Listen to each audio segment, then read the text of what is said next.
स्वास्थ्य पत्रिका हमारी सेहत के आज के अंक के साथ आपकी दोस्त शालिनी मित्तल। स्वीकार करें हमारा प्यार भरा नमस्कार।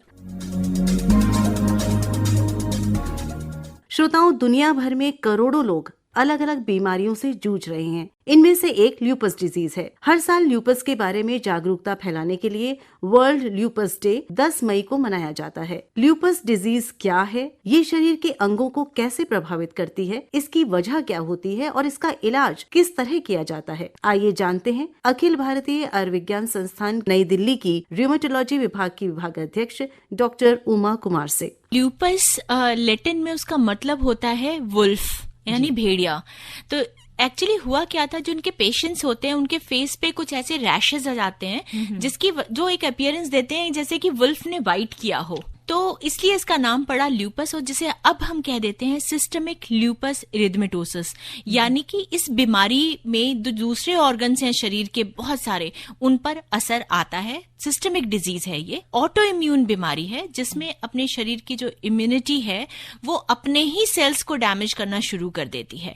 और जो इसके मैनिफेस्टेशन है, जो प्रेजेंटेशन है, वो बहुत ही डाइवर्स है, जिसमें मरीज बुखार के साथ प्रेजेंट कर सकता है, मुंह में छाले हो जाते हैं बार बार, बाल बहुत ज्यादा झड़ते हैं, धूप में जाने पर चेहरे पे चकत्ते हो जाते हैं, उनमें इचिंग होती है जिसे हम फोटोसेंसिटिविटी या फोटोडर्मेटाइटिस कह देते हैं, अंग के दूसरे भाग पे भी चकत्ते आ सकते हैं, इतनी थकान होती है और वो बेवजह होती है, रीजन नहीं पता चलता। और इसके अलावा जिन जिन ऑर्गन पर इस बीमारी का असर आता है उसके लक्षण आते हैं, जैसे कि जोड़ों में दर्द होना, जोड़ों में गठिया हो जाना यानी कि आर्थराइटिस हो जाना, अगर किडनीज पे असर आ गया तो हिमेचूरिया यानी कि यूरिन में ब्लड आना, प्रोटीन लूज करना यूरिन में, अगर लंग्स पे असर आया तो चेस्ट पेन होने लगता है पेशेंट को, आंतों पे असर आया तो पेट में दर्द हो जाता है और आंतें फट भी सकती हैं। इस बीमारी में बहुत सारी इमरजेंसीज हो सकती हैं जो patient can land up in emergency department, और बाद में पता चलता है कि ये ल्यूपस की बीमारी है। इस दिवस का मकसद ही ये है कि इन बीमारियों के बारे में जागरूकता फैलाई जाए। दूसरी चीज, जब पता होगा और हम सस्पेक्ट करेंगे कि इस पेशेंट को ल्यूपस हो सकता है तो कुछ स्पेसिफिक इन्वेस्टिगेशंस होते हैं, जांचें होती हैं। अगर हम बात करें रूटीन जांच की तो वो तो सारी बीमारियों में होती है, कह दिया कि देखते हैं, हीमोग्राम कर लिया, लिवर के फंक्शंस देख लिए, किडनी के फंक्शंस देख लिए, यूरिन एग्जामिनेशन कर लिया, क्योंकि ये मल्टी सिस्टम डिजीज है। जो स्पेसिफिक इन्वेस्टिगेशंस हैं वो कुछ ऑटो एंटीबॉडीज होते हैं। एक नाम होता है ANA, एंटी न्यूक्लियर एंटीबॉडी, या anti double stranded DNA complements. इसके अलावा कुछ एसोसिएटेड और ऑटो एंटीबॉडीज होती हैं, वो भी की जाती हैं इन मरीजों में। ऑटो एंटीबॉडीज का टेस्ट किया जाता है, उसमें अगर वो पॉजिटिव आती हैं, क्योंकि आजकल इतने सोफिस्टिकेटेड इन्वेस्टिगेशन टेक्निक्स अवेलेबल हैं, फॉल्स नेगेटिव होने का या फॉल्स पॉजिटिव होने का खतरा बिल्कुल बहुत ही कम हो गया है। तो हमें उन सब जांचों को कराने के बाद मरीज की डायग्नोसिस में आसानी होती है, क्योंकि जो काफी सारे मिमिक्स हैं जो इस बीमारी को, ल्यूपस को मिमिक करते हैं। ल्यूपस जैसे लक्षण, जैसे इवन कुछ ड्रग्स होती हैं जो कि ल्यूपस लाइक इलनेस करती है, अनुवांशिक नहीं है, मदर से चाइल्ड में नहीं जाती है। और ये सच है कि ये जो बीमारी है वो महिलाओं में ज्यादा कॉमनली देखी जाती है, वो भी 15 से 45 वर्ष की उम्र के बीच में। लेकिन इससे ये बिल्कुल नहीं समझना चाहिए कि ये बीमारी जो मेल्स हैं उनमें नहीं हो सकती, या फिर जो बच्चे हैं या बूढ़े हैं उनमें नहीं हो सकती। ये किसी भी उम्र में हो सकती है बीमारी, और किसी भी जेंडर में हो सकती है। जो ल्यूपस का इलाज है वो इंडिया में स्टेट ऑफ आर्ट है। कहने का मतलब ये है कि हमारे यहाँ वो सारी सुविधाएं मौजूद हैं जो पूरी दुनिया में किसी भी कोने में है, उपलब्ध हैं। तो ये बीमारी पूरी तरह ट्रीटेबल है। तो ये मानना चाहिए, जैसे आप डायबिटीज, हाइपरटेंशन, हार्ट डिजीज की दवाइयां लेते हैं, वैसे ही इस बीमारी की भी कुछ दवाइयां हैं वो ली जा सकती हैं, as long as that is required. तो यहाँ पे मैं ये कहना चाहूंगी कि कभी भी सेल्फ इन्वेस्टिगेट ना करें, क्योंकि जो जितने भी ऑटो एंटीबॉडीज होते हैं, और उसमें जैसे ANA की बात हम कर रहे हैं, वो नॉर्मल लोगों में भी पॉजिटिव हो सकता है।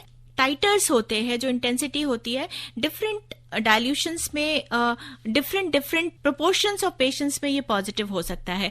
और देखा गया कि जिनको कोविड हुआ था तो कोविड के दौरान भी बहुत सारे ऑटो एंटीबॉडी पॉजिटिव पाए गए थे, लेकिन उनको ऑटो इम्यून इलनेस नहीं हुई थी। रोज अपनी प्रैक्टिस में देखते हैं कि पेशेंट ठीक हो जाता है तो दवाइयां बंद कर देता है और डॉक्टर के पास आना भी बंद कर देता है। फिर दोबारा जब उसको परेशानी होती है तब फिर डॉक्टर के पास आता है। तो मैं सबको कहना चाहूंगी, लिसनर्स को ये बताना चाहूंगी कि जो ये बीमारियां हैं, ये क्रॉनिक इलनेसेस हैं, हमें लगता है कि हमारी बीमारी ठीक हो गई, लेकिन कहीं ना कहीं वो एक चिंगारी लाइव रहती है और जैसे ही आप दवाइयां बंद करते हैं तो दोबारा से डिजीज फ्लेयर हो जाती है। और जितनी बार डिजीज फ्लेयर होगी उतना ही ज्यादा मुश्किल होता जाएगा उस बीमारी को कंट्रोल करना। तो अपने आप दवाएं बिल्कुल बंद ना करें और जैसे ही आपका डॉक्टर आपको फॉलोअप के लिए बुलाता है 3 से 6 महीने पर या उससे जल्दी या बाद में, आप जरूर डॉक्टर को रिपोर्ट करें। और एक बात कि जो इन्वेस्टिगेशन वो सब आपको सजेस्ट करते हैं, जैसे यूरिन एग्जामिनेशन या कुछ ब्लड इन्वेस्टिगेशंस, वो जरूर करा के जाएं। ऑटो इम्यून डिजीज ल्यूपस पर अभी आप जानकारी प्राप्त कर रहे थे अखिल भारतीय आयुर्विज्ञान संस्थान नई दिल्ली की र्यूमेटोलॉजी विभाग की विभागाध्यक्ष डॉक्टर उमा कुमार से। श्रोताओं, मशहूर नर्स फ्लोरेंस नाइटिंगेल के जन्मदिवस यानी 12 मई को अंतर्राष्ट्रीय नर्स दिवस के रूप में मनाया जाता है। फ्लोरेंस नर्स के साथ साथ एक समाज सुधारक भी थीं। नर्सेस के योगदान को याद करने और उनके प्रति सम्मान प्रकट करने के लिए इंटरनेशनल नर्सेस डे मनाया जाता है। आइए जानते हैं इस बारे में विस्तार से। क्यों मनाया जाता है नर्सेस डे, क्या है इसका इतिहास और महत्व, बता रही हैं 22 वर्षों से नर्सिंग के साथ जुड़ी 2023 के बेस्ट फैकल्टी अवार्ड से सम्मानित इंडियन स्पाइनल इंजरी सेंटर की chief nursing superintendent Neetu Maitra. International nurses day हम 12 मई को मनाते हैं। इस दिन फ्लोरेंस नाइटिंगेल का जन्म हुआ था, जो कि मॉडर्न नर्सिंग की फाउंडर भी मानी जाती हैं। हम सभी नर्सेज ने यह नर्सेज वीक अपने अपने हॉस्पिटल्स में, क्लिनिक्स में या जहां भी हम काम करते हैं मनाया होगा। इस दिन सब जगह नर्सेज को रिकॉग्नाइज किया जाता है in the form of medals, certificates, appreciation letters. यह दिन नर्सिंग कम्युनिटी के लिए खास होता है। इंटरनेशनल काउंसिल ऑफ नर्सेज हर साल एक थीम नर्सेज को डेडिकेट करते हैं। इस साल का थीम है आवर नर्सेज आवर फ्यूचर, हमारी नर्सेज हमारा भविष्य। ये थीम ही क्यों? हम सभी ने पेंडेमिक में देखा कि world wide health care system में कितने चैलेंजेस आए और हम सभी ने यह भी देखा कि ग्लोबली नर्सेज की एक्यूट शॉर्टेज है। इसीलिए हमें उस पेंडेमिक से सबक लेना चाहिए और अपने आने वाले कल की ओर कुछ ठोस कदम उठाने चाहिए। इंटरनेशनल काउंसिल ऑफ नर्सेज ने 10 पॉलिसी एक्शंस गवर्नमेंट और एम्प्लॉयर्स को सजेस्ट किए हैं। उनमें से कुछ हैं protect, respect and value. Protect the profession, शिक्षा, प्रशिक्षण और बेस्ट प्रैक्टिसेस के माध्यम से प्रोफेशनलिज्म बनाए रखना। रिस्पेक्ट यानी सम्मान का अर्थ है नर्सों की वैल्यू और एक्सपर्टीज को स्वीकार करना, उनके साथ सम्मान और दया के साथ व्यवहार करना। वैल्यू नर्सों का मूल्य, एक बहुमूल्य संसाधन को पहचानना। इन कुछ कदमों से हम ग्लोबल हेल्थ चैलेंजेस से जूझ पाएंगे और हेल्थ केयर सभी के लिए इम्प्रूव कर पाएंगे। और आखिर में एक बार फिर आप सभी को नर्सेस डे की शुभकामनाएं। Happy international nurses day to all the nurses. Stay happy and healthy. अभी आप सुन रहे थे अंतर्राष्ट्रीय नर्स दिवस पर इंडियन स्पाइनल इंजरी सेंटर की chief nursing superintendent Neetu Maitra को। श्रोताओं, फिजियोथेरेपी को हिंदी में भौतिक चिकित्सा के नाम से जाना जाता है। फिजियोथेरेपी एक मरीज की गतिशीलता, कार्य और कल्याण को बहाल करने और बनाए रखने के लिए एक उपचार है। फिजियोथेरेपी शारीरिक पुनर्वास, चोट की रोकथाम और स्वास्थ्य और फिटनेस के माध्यम से मदद करता है। आज इस कार्यक्रम में हम फिजियोथेरेपी के बारे में विस्तार से जानकारी प्राप्त करेंगे। प्रस्तुत है परिसंवाद भौतिक चिकित्सा की महत्ता और उपयोगिता। प्रतिभागी हैं doctor Rakesh Kumar Singh, senior consultant physiotherapy, और doctor Manisha Ranjan, consultant physiotherapy. संचालन कर रहे हैं कमल किशोर। नमस्कार। जब कभी हमें चोट लगती है, एक्सीडेंट होता है, तो फिर हम सर्जरी कराते हैं और दर्द को खत्म करने के लिए कोशिश करते हैं या डॉक्टर की सलाह पर फिजियोथेरेपी करते हैं, जिससे काफी हद तक राहत भी मिलती है। लेकिन मन में ये भी सवाल उठता है कि क्या और भी बीमारियां हैं जो कि फिजियोथेरेपी से ठीक हो सकती हैं, भौतिक चिकित्सा से ठीक हो सकती हैं। तो आज इन्हीं विषयों पर हम एक चर्चा करेंगे और जानकारी लेंगे। हमारे स्टूडियो में मौजूद हैं senior consultant physiotherapist doctor Manisha Ranjan ji और डॉक्टर राकेश कुमार सिंह जी। आप एक सीनियर कंसल्टेंट फिजियोथेरेपिस्ट हैं। आप दोनों का हमारे स्टूडियो में स्वागत है। नमस्कार। नमस्कार जी। डॉक्टर साहब, ये बताइए कि ये जो फिजियोथेरेपी है वास्तव में एक साधारण लैंग्वेज में कहा जाए तो क्या है? फिजियोथेरेपी देखिए, बेसिकली अगर हम एक आम लैंग्वेज में ये कहें तो मूवमेंट लाना। पेशेंट डिसेबल हो गया है, इंजरी है, चोट है कोई, तो उसकी एक्टिविटी को, जिसे हम कहते हैं जो पार्ट है क्वालिटी ऑफ लाइफ का, कि अगर आप मूवमेंट में नहीं हो, एक्टिव नहीं हो, तो आप कुछ नहीं हो। तो हमें उसको मूवमेंट में लाना, लोकोमोशन जैसे एक वर्ड होता है, चलने फिरने लायक बंदा होना। तो इसमें क्या एक सिर्फ मूवमेंट की बात करें या फिर फिजियोथेरेपी की बात करें तो इसमें और क्या क्या शामिल होते हैं? मनीषा जी। इसमें बहुत सारी चीजें शामिल होती हैं, जैसे डे टू डे लाइफ को और अच्छा और बेहतर बनाने के लिए। जनरली आजकल क्या होता है कि कॉमनली लेडीज जाती हैं पार्टीज में, हाई हील्स पहनती हैं। हाई हील्स की वजह से उनके बैक में पेन हो जाता है। उस बैक पेन को भी ठीक करने के लिए फिजियोथेरेपी की नीड होती है। अच्छा। हाँ, जो एल्डरली पीपल होते हैं उन लोगों के साथ क्या होता है कि उनका बैलेंसिंग प्रॉब्लम होता है, बहुत सारे जोड़ों के दर्द और सब कुछ उनके साथ होते हैं, उनके लिए भी फिजियोथेरेपी बहुत हेल्प करती है। लेकिन जब फिजियोथेरेपी की बात करते हैं तो लोगों के मन में यही विचार उठता है कि फिजियोथेरेपी मतलब एक टिश्यू, एक मसल पेन को ठीक करना होता है। हाँ, अब जैसे उनके दिमाग में एक कॉन्सेप्ट बैठा हुआ जी, बट ऐसा होता नहीं है। बेसिकली क्या है, बोन है, मसल्स हैं, न्यूरो के केसेस हैं, मेडिकल लाइन में है, पीडियाट्रिशियन है, बच्चों के केसेस में है, ओल्ड एज के लोग हैं। फिजियोथेरेपी का एक बहुत बड़ा रोल है, वास्ट रोल है हमारे यहाँ। बट हमें देखना ये होता है कि हम किस लाइन में जा रहे हैं, कैसे जा रहे हैं, कब किसकी जरूरत है, उसके हिसाब से होता है। तो बहुत बड़ा रोल होता है। तो इसका मतलब तो ये हुआ कि जैसे कि फिजियोथेरेपी करते हैं आप मसल और बोन को ही नहीं बल्कि एक मेंटलिटी को भी चेंज करते हैं। आप बिल्कुल करते हैं, पॉजिटिविटी को लेकर के आते हैं। तो उसमें क्या व्यायाम और यानी कि एक्सरसाइज और फिजियोथेरेपी दोनों में क्या कुछ फर्क है या फिर इसी का एक पार्ट है? मेडिकल टर्म में एक्सरसाइज व्यायाम जो होता है उसमें हमारा क्या है कि हम केस टू केस डिपेंड होता है, उसके अकॉर्डिंग हम एक्सरसाइज करते हैं। बोन, जॉइंट और उसकी लोकेशन और स्थिति को देखते हुए उसको हम बोलते हैं। और जो योगा या व्यायाम होता है वो थोड़ा सा डिफरेंट होता है, उनका होता है आसन के रूप में होता है। बट हमारा जो फिजियोथेरेपी में होता है एक्सरसाइज, उसको हम स्पेशली जॉइंट और टिश्यूज प्रॉब्लम्स के हिसाब से करते हैं। हम एक्चुअली उसी मसल्स पे काम करते हैं। योगासन में सारे मसल्स की स्ट्रेचिंग होती है, एक साथ हो जाती है। बट हमारे जो होते हैं फिजियोथेरेपी में, अगर किसी को नेक पेन है तो हम नेक मसल्स पे ही वर्क करते हैं। और योगा में क्या होता है, ओनली स्ट्रेचिंग होती है। हम उनको स्ट्रेंथनिंग भी प्रोवाइड करते हैं, हम उनमें ताकत भी डालते हैं ताकि वो प्रॉब्लम वापस दोबारा नहीं हो जल्दी। जी डॉक्टर साहब, और एक फिजियोथेरेपी में आजकल देखा जाता है कि फिजियोथेरेपी का मतलब ये होता है, लोग कहते हैं, मानते हैं कि वैक्स हीटिंग या फिर वाटर हीटिंग, क्या इसमें भी फिजियोथेरेपी का भी रोल होता है? ये पार्ट है, जैसे हमने बताया कि इलेक्ट्रोथेरेपी होता है, उसी का पार्ट है ये। उसमें हमारी वैक्स होती है, मूव की सिकाई जिसको हम जनरल भाषा में बोलते हैं। उसमें होता जनरली क्या है कि अगर कोई चोट इंजरी है, ज्वाइंट में स्टिफनेस है, कुछ भी है, तो हम उसमें देते हैं वैक्स की। उसका पर्पज यही होता है कि जो घाव, इन्फ्लेमेशन जिसको हम बोलते हैं, उस पार्ट होता है, स्वेलिंग है, लॉस ऑफ मूवमेंट हो जाती है, उसको ठीक करने के लिए होता है। तो डेफिनेटली वैक्स देते हैं। और जो आप वाटर का कहते हैं वो भी एक पार्ट है, वो भी इलेक्ट्रोथेरेपी, वो भी फिजियोथेरेपी का पार्ट। अच्छा। जनरली हम घरों में भी बोल देते हैं कि सेका कर लो, पानी का सेका कर लो। जी हाँ, जी हाँ। तो सेम चीज है, बट ये थोड़ा सा एक रेशनलाइज वे में है, प्रॉपर एक साइंटिफिक वे में। जी डॉक्टर मनीषा जी, ये जो इलेक्ट्रोथेरेपी है ये क्या चीज है? इसमें भी ये भी क्या एक फिजियोथेरेपी का ही पार्ट है? बिल्कुल, इलेक्ट्रोथेरेपी में हम बहुत सारे मशीन्स यूज करते हैं, जैसे IFT हो गया, टेंस हो गया, अल्ट्रासोनिक हो गया, शॉर्टवेव डायथर्मी हो गई, माइक्रोवेव डायथर्मी हो गई, लेजर ट्रीटमेंट हो गया। ये सारी ट्रीटमेंट इलेक्ट्रोथेरेपी का एक पार्ट होता है। इससे जनरली जैसे अल्ट्रासोनिक से मसल्स को रिलीज करते हैं, IFT टेंस से हम पेन को कम करते हैं। तो ये इलेक्ट्रोथेरेपी का ही सारा पार्ट है। फिजियोथेरेपी का पार्ट इलेक्ट्रोथेरेपी है, और इलेक्ट्रोथेरेपी हम यूज करते हैं अब जो पेशेंट होते हैं उनके मसल्स को रिहेबिलिटेट करने में और उनके मसल्स का पेन को कम करने में। तो डॉक्टर साहब, क्या इलेक्ट्रोथेरेपी किसी एक पर्टिकुलर पेशेंट को ही दिया जाता है या फिर?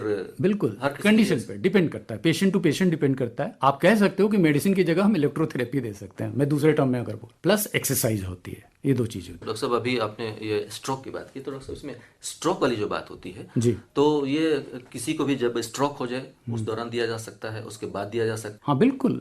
जनरली आप देखेंगे अगर स्ट्रोक किसी भी पेशेंट को होता है तो सेम डे डॉक्टर एडवाइस कर देता है कि आप फिजियोथेरेपी स्टार्ट कर दो। डिपेंड करता है स्ट्रोक का लेवल क्या है, एरिया क्या है ब्रेन में, उसके हिसाब से हम फिजियोथेरेपी शुरू करते हैं। जी, अभी कुछ देर पहले हम बातचीत कर रहे थे, जैसे कि अभी आप बता रहे थे कि योगा और एक्सरसाइज की बात कर रहे थे, तो आजकल देखा जा रहा है कि भाई आपके मसल को ठीक करने का जो स्टिफनेस है उसको दूर करने के लिए योगा करो कहते हैं। आजकल के जो वो पोस्चर है, लाइफस्टाइल है, सेडेंटरी लाइफस्टाइल है, तो उसमें भी मुझे लगता है कि इसका बहुत बड़ा रोल हो सकता है। 90% लोग इससे अफेक्टेड हैं poor posture, that is called poor posture. जैसे कि सेडेंटरी लाइफस्टाइल है, डॉक्टर्स हैं, वकील हैं, जो बैठ के काम है, कंप्यूटर वाले, लैपटॉप वाले जो काम करने वाले बच्चे हैं, सबको होना ही होना है लाइफ में। इवन आप इसमें एज बार भी अब नहीं रह गया, आप छोटे से एज से बच्चे 10 साल से लेके 15 साल के बच्चे से लेके आगे कोई लिमिट नहीं, क्योंकि अब तो हर कोई जो है मोबाइल पे झुके रहता है, पोस्चर गलत होता है। बिल्कुल पुअर पोस्चर आता ही, प्रॉब्लम शुरू ही वहीं से होती है सर। उसमें सर्वाइकल हो गया, बैक एक हो गया, सारा उसी से जी। जो स्कूल गोइंग बच्चे होते हैं वो हेवी बैग्स लेके वो जाते हैं, वो उनका पोस्चर बिल्कुल ऐसे हो जाता है। उनके वजह से उनके हाइट में इशू आने लगी है कि बच्चों की हाइट ग्रोथ जो है वो स्लो हो गई है। और उनके भी नेक में, मैंने तो बहुत ऐसे केसेस देखे हैं कि छोटे छोटे बच्चों के भी नेक में पेन है, हम्प बना हुआ है। और मतलब आजकल जनरली आईटी प्रोफेशनल्स होते हैं, वर्क फ्रॉम होम वाले, सब बैठे रहते हैं सारे टाइम। वो 8 आवर्स अगर उनका ऑफिस टाइमिंग है तो 8 आवर्स वो बैठे रहते हैं। उसमें भी जो फिजियोथेरेपिस्ट होते हैं वो बताते हैं कि आपको बीच में अपने पोस्चर को कैसे रखना है और बीच बीच में क्या स्ट्रेचिंग करनी है, कितनी मूवमेंट करनी है, मोबिलाइज करना है अपने आप को, कहाँ घूमना है, कितना टहलना है। डॉक्टर साहब, ये स्पॉन्डिलाइटिस के विषय में आप क्या कहना चाहेंगे, जो पोस्चर के विषय में? पोस्चर का बेसिक में मैं एक ही सलाह दूंगा, लाइफ स्टाइल सबसे बड़ा फैक्टर है। आज की भागम दौड़ के लाइफ स्टाइल में आपको कुछ होश नहीं होता, हम कब कैसे कहाँ निकल रहे हैं, कहाँ भाग रहे हैं, क्या खा रहे हैं, कैसे बैठे हैं, कैसे काम कर रहे हैं, कोई मतलब नहीं है। तो एक बहुत बड़ा रोल हमारा पोस्चर का है। अगर हम पोस्चर को करेक्ट कर लें, थोड़ा सा सिस्टम ले लें। एक फॉर एग्जांपल देता हूं, मैं सभी सेडेंटरी जॉब वालों को बोलता हूं कि एक फार्मूला अपना लो, 45 मिनट पे 2-4 मिनट का ब्रेक ले लो, आप थोड़ा सा वॉक कर लो 2 मिनट, थोड़ी सी स्ट्रेचिंग हल्की सी नेक की, कमर की कर लो, आप 70% अपनी प्रॉब्लम को बचा लोगे। जी। सर्वाइकल जो पेशेंट होते हैं या फिर स्पॉन्डिलाइटिस जो पेशेंट होते हैं, उनको क्या किस प्रकार की फिजियोथेरेपी आप देती हैं? जो नेक मसल्स, उसमें क्या होता है कि बहुत स्टिफ हो जाती है। जनरली स्टार्टिंग यहीं से होती है, उसकी वजह से पेन बहुत रेडिएट करता है। कई लोगों को हाथों में करता है, कई लोगों के सिर पे जाता है।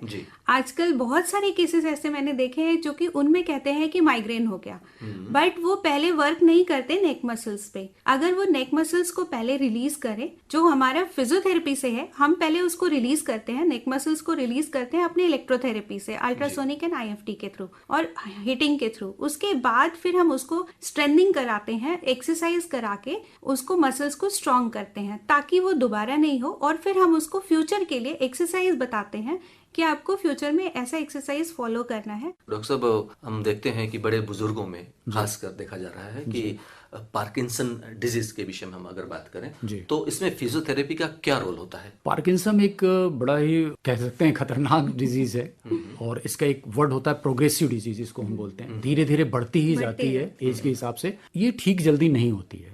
बहुत कम चांसेस मैंने देखे अपनी लाइफ में कि 1-2 केसेज इनिशियल स्टेज में ठीक हो जाता है। लेकिन कांस्टेंट हो सकता है फिजियोथेरेपी से? उससे बस यही होता है कि हम बचाव कर लेते हैं, प्रिवेंशन उसको कहते हैं, कि जैसे कॉन्ट्रेक्चर वगैरह डेवलप करते हैं, स्टिफनेस वगैरह होती है, वो चीजों को हम बचा लेते हैं, तो उसकी लाइफ ड्यूरेशन थोड़ी बढ़ जाती है। दूसरा, इसका बहुत तगड़ा रोल एडवांस स्टेज में आपके चेस्ट में ब्रीदिंग उस पर पड़ता है, तो उसको हम अगर एक्सरसाइज प्रॉपर करते रहते हैं तो पेशेंट की लाइफ काफी हद तक बहुत अच्छी हो जाती है और थोड़ी सी उसकी लाइफ बढ़ जाती है। जी डॉक्टर साहब, स्ट्रोक की बात करें, स्ट्रोक में क्या उसको उसी वक्त फिजियोथेरेपी करना चाहिए? बिल्कुल सर, इमीडिएट स्टार्ट हो जाता है। जैसे ही होता है, एक अर्जेंट जो इमरजेंसी होता है वो डॉक्टर्स उसको देखते करते हैं, उसके बाद तुरंत उसकी फिजियोथेरेपी स्टार्ट हो जाती है। आजकल तो आईसीयू में ही आईसीयू में स्टार्ट हो जाते हैं 48 आवर्स के अंदर, जैसे स्ट्रोक आया और 48 आवर्स के अंदर फिजियोथेरेपी स्टार्ट, यानी कि बहुत बड़ा रोल होता है। ओल्ड एज में आप देखोगे तो जो पार्किंसन है या ये जैसे ये निमोनिया के हैं पेशेंट, उनका होता है, उनको बुलाते हैं उनके लिए। तो आईसीयू में पेशेंट मेरे मोस्टली पेशेंट स्ट्रोक के ही हैं। जी डॉक्टर साहब, कई बार हम देखते हैं कि बच्चे जो है बहुत बड़े होने के बाद भी, यानी कि काफी लंबी उम्र के बाद में भी चलना फिरना उनका मुश्किल होता है, तो क्या फिजियोथेरेपी भी इसके लिए सहायक सिद्ध हो सकता है? बिल्कुल, बहुत जरूरी है, बहुत ही इंपॉर्टेंट है। अब कुछ ऐसी कंजेनाइटल प्रॉब्लम्स हैं, कुछ न्यूरोलॉजिकल्स हैं, सीपी वगैरह जैसा हमने बताया आपको, उस केस में तो फिजियोथेरेपी और इसका ऑक्यूपेशनल थेरेपी का बहुत बड़ा रोल है। अगर हम टाइम से न जाए, जनरली मैंने एक एग्जांपल देता हूँ आपको कि जैसे होता है घरों में होता है, लोग कह देते हैं बच्चा चल नहीं रहा है अभी, अरे बड़ा होगा चल लेगा, अभी टाइम कितना होगा। बट कई बार ऐसा होता है, डिलेड माइलस्टोन बोलते हैं हम उसको। उसमें होता क्या है कि बच्चे की ग्रोथ रुक गई है, उसके चलने फिरने हर चीज का एक टाइम फिक्स होता है। अगर नहीं होता तो डेफिनेटली माता पिता को मैं उनसे यही अनुरोध करता हूँ, डॉक्टर के पास जाके दिखाना चाहिए और तुरंत एक्टिवेट हो जाना चाहिए। जी डॉक्टर साहब। अभी जो कोविड का टाइम आया था, जी। 2 साल बच्चे जनरली घर में रहे, बाहर कहीं खेलने नहीं गए, उसमें उनकी मसल्स बहुत स्टिफ हुई, विटामिन D3 का लेवल बहुत लो हुआ, और बच्चों को मैंने अभी 3-4 केसेस में अभी देख रही हूँ, नॉक नीज के केसेस आए हैं, तो उस केस में भी फिजियोथेरेपी बहुत हेल्पफुल है। तो कई बार देखा जाता है बच्चों में जो कई बार विकलांगता होती है उसमें भी ये सहायक सिद्ध हो सकते हैं। बिल्कुल सहायक सिद्ध होते हैं। बहुत सारे केसेस में रिहैबिलिटेशन उसी को कहते हैं, हम लोग रिहैबिलिटेट करते हैं। जैसे बच्चा जो बार बार मूवमेंट नहीं कर पा रहा है, या कोई बच्चे होते हैं जिनकी रिकरिंग मूवमेंट बहुत ज्यादा होती है, जी। तो उनमें भी रिहैबिलिटेशन थेरेपी बहुत हेल्पफुल है जी। कि उसको हम कुछ रख के, सामान रख के उसको बार बार वो चीज सिखाते हैं कि आप करो ये चीज को। जी जी। अच्छा, कई लोगों के मन में ये भी सवाल हो रहा होगा कि क्या हम फिजियोथेरेपी कराएंगे तो हमें दवाई लेने की आवश्यकता नहीं पड़ेगी, बिल्कुल भी खत्म हो जाएगा, दर्द खत्म हो जाएगा, ये क्या सही है? ये बिल्कुल सही है। बहुत सारे ऐसे केसेस हैं, जैसे मतलब जो छोटे छोटे केसेस हैं उसमें तो दवाई की जरूरत नहीं पड़ती मोस्ट प्रोबेबली, लेकिन जब बहुत पुरानी बीमारी कोई है तो फिर उसमें दवाई की जरूरत पड़ती है। साथ साथ एकदम शुरुआती स्टेज में फिजियोथेरेपिस्ट के पास चले जाते हैं, सर्वाइकल के केस में ही मान लीजिए, तो आपको दवाई की कोई जरूरत नहीं है। बहुत सारे ऐसे पेशेंट होते हैं, बहुत सारे ऐसे लोग होते हैं जो एलोपैथिक दवाइयों से भागते हैं, तो उनके लिए तो बहुत ही अच्छी चीज है ये। जब भी हम ये दवाइयाँ यूज नहीं करते हैं उसके बाद में क्या इसका जो ड्यूरेशन वगैरह सब होता है, जो दवाइयाँ नहीं लेते हैं तो इसका जो ड्यूरेशन होता है, वो एक सेशन की बात नहीं कर रहा हूँ, 10 दिन, 15 दिन, 20 दिन, 1 महीने, वैसे जनरली कितने दिन तक लेना चाहिए?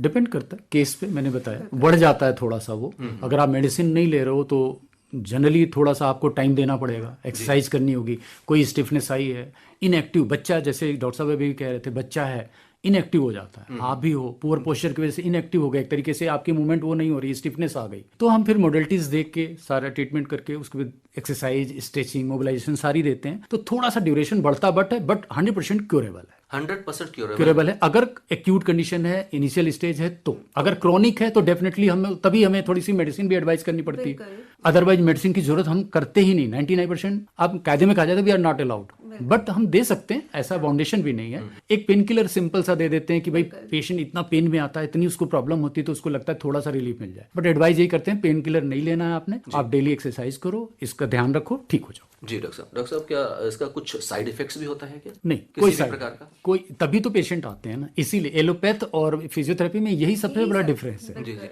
कि कोई साइड इफेक्ट नहीं है, डिपेंड करता है ड्यूरेशन, महीने से लेके 1 साल भी चलता है ट्रीटमेंट। डॉक्टर साहब, महिलाओं में भी किसी प्रकार की कोई समस्या होती है तो फिजियोथेरेपी, और उसमें किस किस प्रकार की समस्या होती है? बहुत सारी हैं। जैसे कि अभी कुछ देर पहले आप बातें कर रही थी कि जैसे हाई हील्स पहनती है महिलाएं, तो उसमें जो कमर का दर्द होता है और जो पोस्चर होता है उसकी वजह से भी होता है, तो इसमें किस प्रकार से फिजियोथेरेपी मदद करती है? इसमें हम सबसे पहले तो इलेक्ट्रोथेरेपी यूज करते हैं, क्योंकि वो पेन जनरली हाई हील्स पहनती हैं तो उनका जो गेट पैटर्न होता है, चलने का जो तरीका होता है वो चेंज हो जाता है, तो उसकी वजह से बैक मसल्स में स्टिफनेस आती है और वो पेन फिर एग्रीवेट करके पैर में भी चला जाता है। रेडिकुलोपैथी होती है, पूरे पैर में नीचे लेग तक जाता है। उसमें बहुत बार ऐसा होता है जो बहुत रेगुलर पहनने वाली हैं कि उनकी कोई नर्व की कंप्रेशन भी आ जाती है मसल स्टिफनेस की वजह से, तो उस केस में हम इलेक्ट्रोथेरेपी देते हैं पहले, क्योंकि हमारा सबसे पहला ये चीज होता है कि सीवियर पेन में हम एक्सरसाइज साथ साथ नहीं कराते हैं। तो जब इलेक्ट्रोथेरेपी से जैसे ही मसल रिलैक्स होता है फिर हम उनके मसल्स पे वर्क करना शुरू करते हैं और वो पेशेंट जनरली रिलीफ मिल जाता है उन लोगों को। दूसरी चीज ये है कि जो आजकल प्रेगनेंसी होती है उसमें भी एंटीनेटल और पोस्टनेटल, उसमें भी ये भी फिजियोथेरेपी होती है। जब जो लेडीज होती हैं, जब वो प्रेग्नेंट होती हैं उस समय भी एक्सरसाइजेस होती हैं उनकी कोर मसल्स को, विजाइनल मसल्स को टाइट करने के लिए, बैक मसल्स को स्ट्रेंथन करने के लिए एक्सरसाइजेस होती हैं। और उसके बाद जब आफ्टर डिलीवरी, उसके बाद भी अगर बाई चांस सी सेक्शन हो रहा है तो सी सेक्शन के बाद भी पेशेंट को हम फिजियोथेरेपी कराते हैं ताकि उनका बैक मसल स्ट्रांग हो।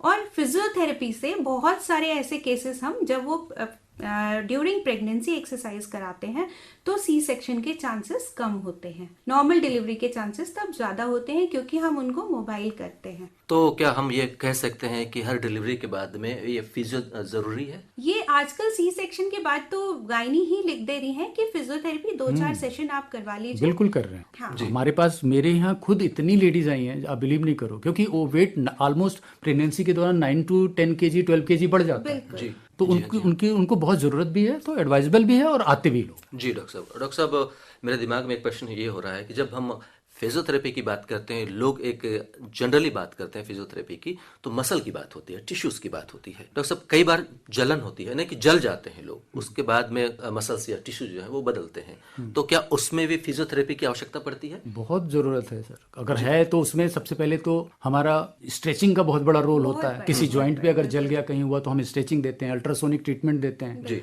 और उसके बाद एक्सरसाइज होती है। जैसे कि अभी हम लोग बातचीत कर रहे हैं कि चोट लगने के बाद में, एक्सीडेंट के बाद में फिजियोथेरेपी का कितना रोल होता है? होता ही है कि उसमें कुछ भी हो सकता है, फ्रैक्चर हो सकता है, मस्कुलर इंजरी हो सकती है, लिगामेंट इंजरी हो सकती है, फिर उसके बाद उसकी सर्जरी होती है। तो definitely post operative treatment physiotherapy का बहुत बड़ा रोल होता है। अगर कोई स्टिफनेस है, सर्जरी हुई है, तो हम उस ज्वाइंट को ट्रीटमेंट देंगे, इलेक्ट्रोथेरेपी देंगे और एक्सरसाइज करेंगे, मोबिलाइजेशन, स्ट्रेचिंग बेसिक रोल होता है। क्योंकि वो बेड रिडन होता है, उसको तो सबसे बड़ा रोल हमारा ही उस दौरान होता है कि हम कैसे उसको फंक्शनली एक्टिव करें और उसको नॉर्मल लाइफ जीने के लिए करें, सेट करें। एक्चुअली क्या होता है, सर्जरी में सारा ज्वाइंट जो होता है स्टिफ हो जाता है। जी। अगर किसी सर ने जैसे बताया कि ज्वाइंट की सर्जरी हुई या कोई भी लेगामेंट की सर्जरी हुई, तो वो लेगामेंट की वजह से, जैसे नी की हम बात करते हैं, जी। तो ACL PCL कोई भी लेगामेंट की अगर रप्चर हुआ, सर्जरी करे ऑर्थो वाले ने, तो उस पे जब भी बांधा कुछ भी, तो उससे वो स्टिफ हो गया। स्टिफ होने के बाद उन्होंने तो खोल के हटा दिया, बट वो पेशेंट अपने आप उसको सीधा नहीं कर सकता।